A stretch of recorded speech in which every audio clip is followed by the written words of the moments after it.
Former NFL running back with the New York Giants and the New England Patriots, where he became a Super Bowl champ with his 11-catch performance against the Seattle Seahawks in Super Bowl 49. I always have to look up the Roman numerals in Google, if I'm going to be honest, to know that that's 49. Shane Vereen is here. Shane, how are you? I'm doing fantastic. How are you guys? We're good. Does that intro ever get old when you hear Super Bowl champ? Like, what comes to mind? Does a play come to mind, a moment? Yeah.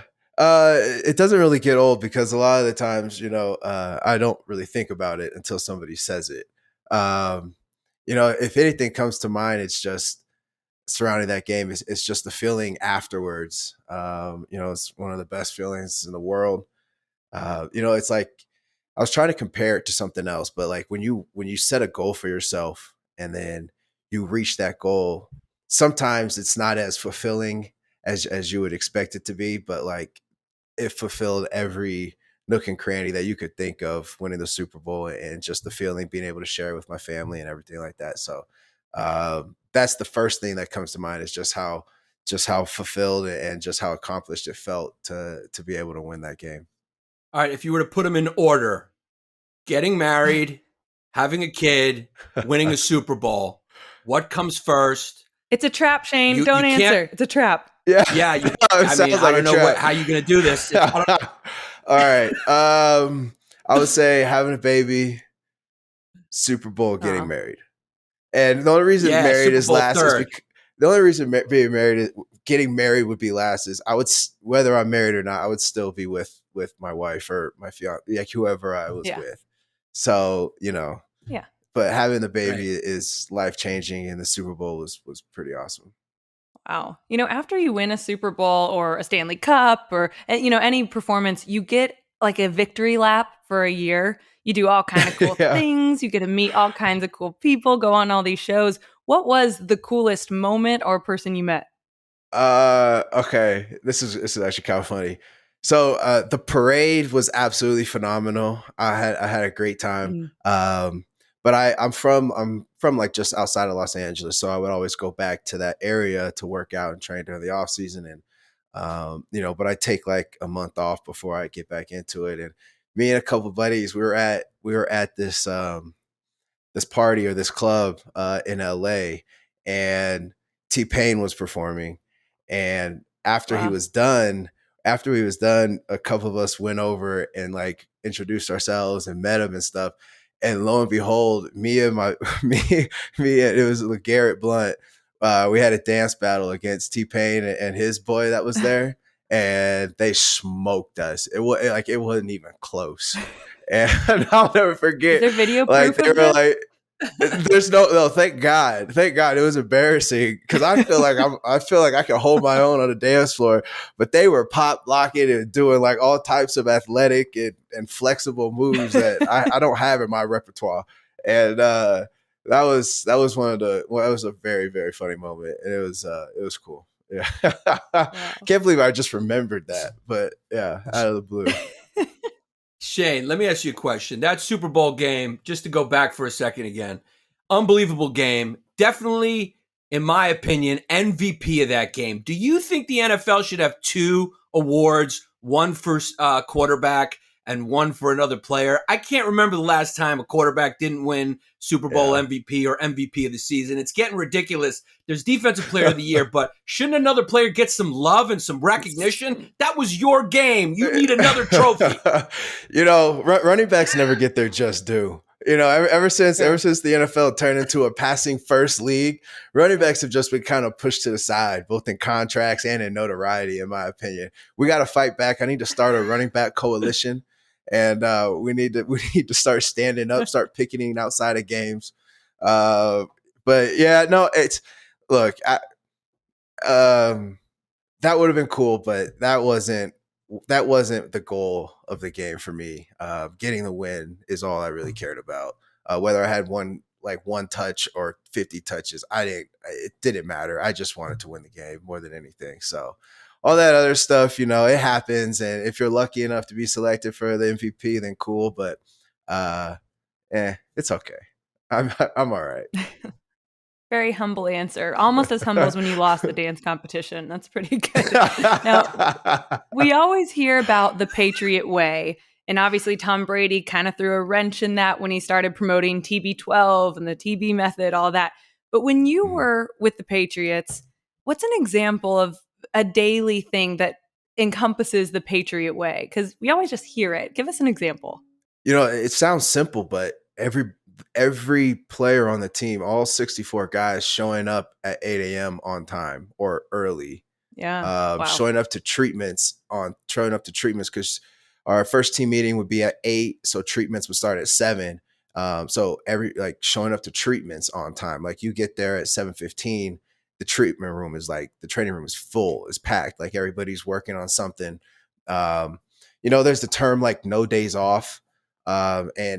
But I don't look at it as like you have to like be locked in and working your butt off every single day, but like you're on time, you're being responsible, you're taking care of yourself, and you're doing the things that you have to do to put the team in the best position. And I think everybody understood their role. I think everybody understood what they had to do personally to get to the peak of their performance, and everybody was working to do that collectively. And it sounds simple because you would think that every single team should be doing that, and they should, but that doesn't really happen like that. So when I hear Patriot Way, I hear everybody doing what they need to do to get themselves to play at their highest level for the team, not for themselves. Here's a quick question. I'm a huge Giant fan. Obviously, you played for the Giants as well. Did they treat you like a spy, a mole? Did the Patriots treat you like a spy, a mole? I mean, obviously, Super Bowl rivals. Yeah. How does a coach? What does like Belichick do, knowing that you know all his plays? And when a player gets traded, what do? How do they adapt for someone who knows all that inside information and now is on a rival team? Yeah, I mean, it's every year is a different year in a sense, right? Every year the team has like different pieces to the puzzle, if you will. So the puzzle fits differently. It might be the same picture, but the pieces fit differently than they did the year before. That was a great analogy. I just thought of that. But I think playing against New England this is my first year in New York. I knew the personnel. But I didn't know exactly how they were going to play me specifically, or if we had Odell at the time. I didn't know the coverages they were going to use. I didn't know if they were going to try and heat up the pocket with blitz or just sit back and try and keep everyone covered because their strategy offensively and defensively changes week to week.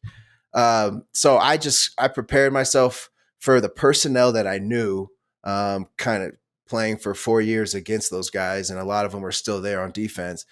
So I knew the personnel, and I knew that I knew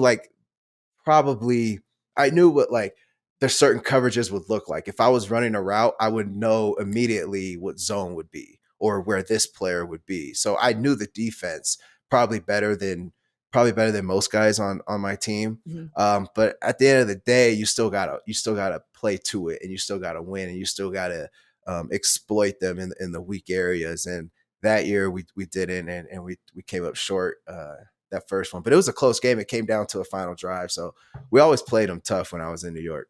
We had Steven Jackson on the podcast a couple weeks ago, and Yannis asked him what I thought was a very funny question. He asked him if he ever saw Bill Belichick unplug himself, that he's just such a robot. And Steven surprised us. He said that he's actually more fun than we would think. Do you agree? Yeah. Absolutely. Away from the media. What? He's a completely different person. He just despises media. He despises storylines. Yeah. He despises like billboard clippings that teams can use for extra motivation. So yeah, that's why he's very straight and to the point. But when it comes to like coaching and teaching his team the game, in those first 2 years, I learned more about football in those 2 years than I've ever learned in my entire life. He's very descriptive, wow, very detailed, tells you the why. And he's got the driest sense of humor, and it's hilarious. So he definitely has much more of a personality. You can tell he's always locked in or always thinking about stuff. But if you went up and talked to him just about anything random, that wouldn't be an issue either. He's good personality, He and seems I like too enjoy it intimidating every to year. do that. Well, I mean, I mean, yeah, at first, but after the first year goes Yeah. by and you start to feel that he's starting to gain trust in you as a player, and he starts, crediting you for like hard work and stuff. You start to loosen up, and he starts to start to see more of his personality, I guess. And I enjoyed every moment I got to be coached by Coach Belichick. That's awesome. Speaking of the headlines and the storylines that sports journalists create, the big one coming up this week, obviously, Tommy Terrific versus Belichick. Is that a real storyline? I mean, do you think they're thinking about it? Do you think this is personal? Yes to everything. Regardless of what they say in the media, I guarantee you both of them want to win this game. They're the biggest competitors that are going to be out there, Belichick and Brady. They're going to put more time into this game. They care. They're going to say it's just another game, and we have to get back on track as the Patriots. We're 1-2. We got to find our identity and all this stuff, but they care. This game means just a little bit more.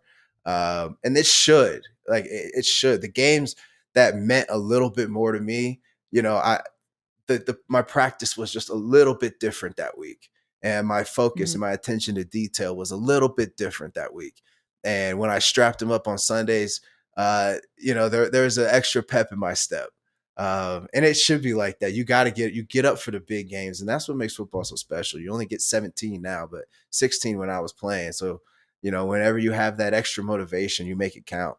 What do you think they're saying internally? Win. I'm going to show them, all that personal stuff, as stoic as Coach Belichick is, if he didn't have that personal motivation, the take little slights personal, he wouldn't be as great of a coach as he is. And same with Tom Brady. That chip on his shoulder from getting drafted in the 6th round is still there, and it's not going anywhere. That's what makes him so great. So there's definitely going to be, and I think they're going to be cordial, and they're going to shake hands, and everything's going to be good because there's a ton of respect between both of them, a ton of respect. Yeah. But it's going to be interesting to watch the back and forth, and I'm going to be looking for like the small details and ways that they're going to try and combat, the game plan and combat each other. But I'm really looking forward to it. Like what? Like what will you be looking for? Do you think there'll be more blitz packages in for Tom or what? Definitely. Yeah. I think they're going to try and heat him up. I definitely think they're going to try and get to him and affect him. And then I also think that the Patriots are going to need to steal a couple possessions, whether that's a couple going for it on 4th down, maybe a surprise play call. But they're going to need to steal possessions, and they're going to need to keep the ball in the Patriots. They don't want the Bucs to have the time of possession advantage. They want to keep the ball out of 12's hands as much as possible. So it's gonna be good. But I definitely expect them to heat it up. Obviously that's one of the biggest sports fan arguments: Tom or Belichick. Who was it? Since you are the ultimate insider, if you had to pick one and only one, is it Belichick's system or Tommy Terrific's leadership? Okay. But that's impossible. That's the toughest question Yannis has ever asked. Yeah. First of all, let me go on the record by saying it took both. One wouldn't be who they are without the other.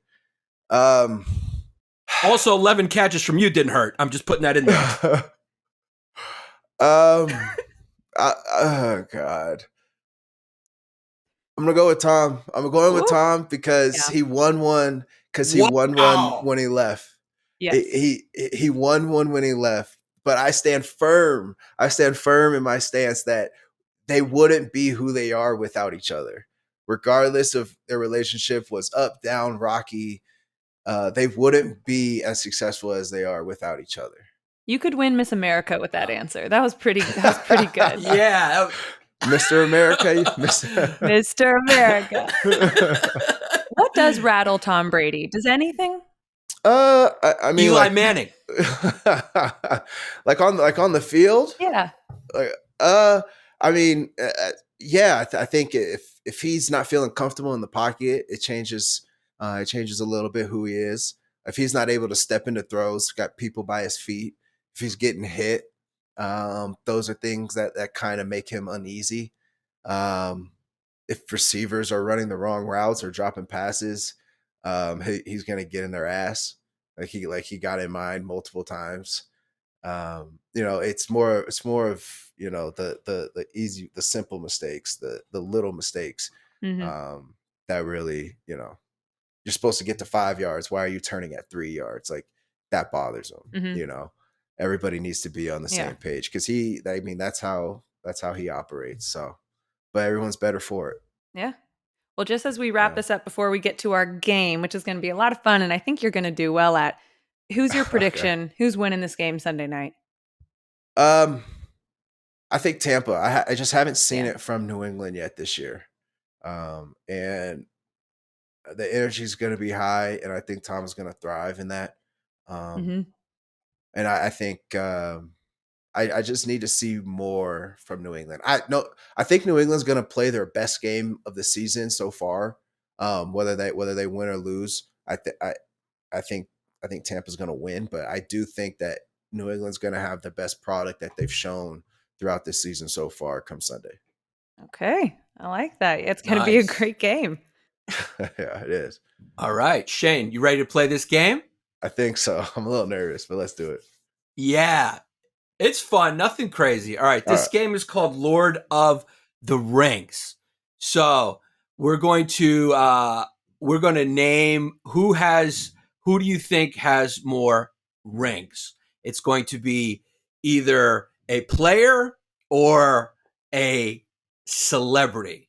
About engagement. Who's been engaged more times? Okay. That's what I was going to ask. Okay. Sorry. Okay, yeah. That's my fault. That's why Olivia is always better at setting these up. Yeah. This isn't about how many championships Jennifer Lopez won. Gotcha.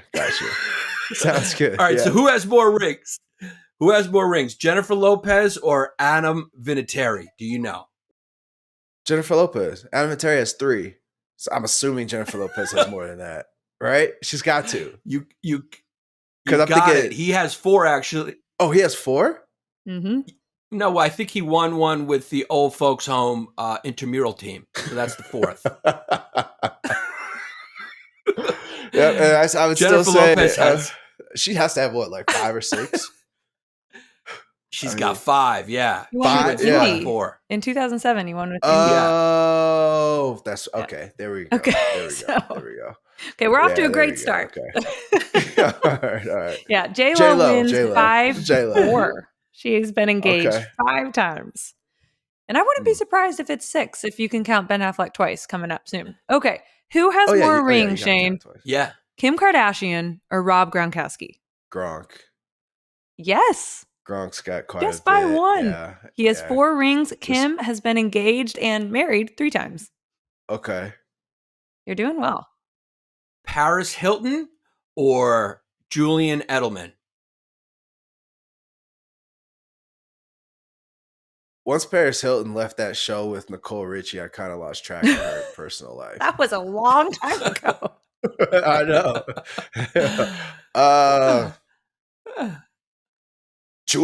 Julian, I guess. Julian's got 3. Paris Hilton. I was going to say, you only have 2 options, and I was shaking my head vigorously. Paris Hilton wins. You nailed it. She's been engaged 4 times. Julian won 3. Like who? I don't know. It's always like a DJ or someone. Yeah, that's true. She was once engaged to someone also named Paris. He was a Greek shipping heir. I remember that one. Yeah. Royals. Yannis, can you imagine being engaged to someone named Yannis? Well, yeah. I mean, there is a feminine version of the name in Greek. Is there? It would be Ioana. So, okay. Yeah, actually, my daughter Gianna is the feminine of my name. So it's possible. Okay. Is there a masculine Olivia? Oliver? You could be married to Oliver. Yeah. Shane, you could be engaged to a Shania. Shanae? Shanae? Okay, let's do one. Let's do one male version since we did only females.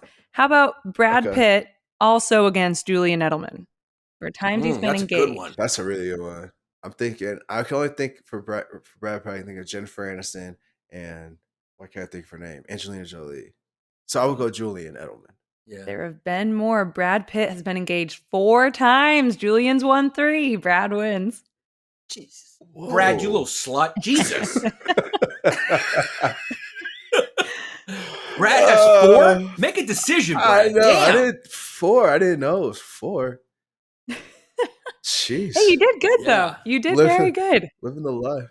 Shane, you are a good sport. You need to brush up on your celebrity knowledge a little bit, but you know your Patriots, you know your Tom Brady, and you gave us some great insight. We really appreciate you coming on. We hope you had as much fun as we did. I had a great time, guys. Thanks for having me. Anytime, just let me know. Thank you. Enjoy the game Sunday night. It's always good to have a should-be Super Bowl MVP on the show. Thank you. There we go. Thank you. That's gonna read on my tombstone. Should have been MVP.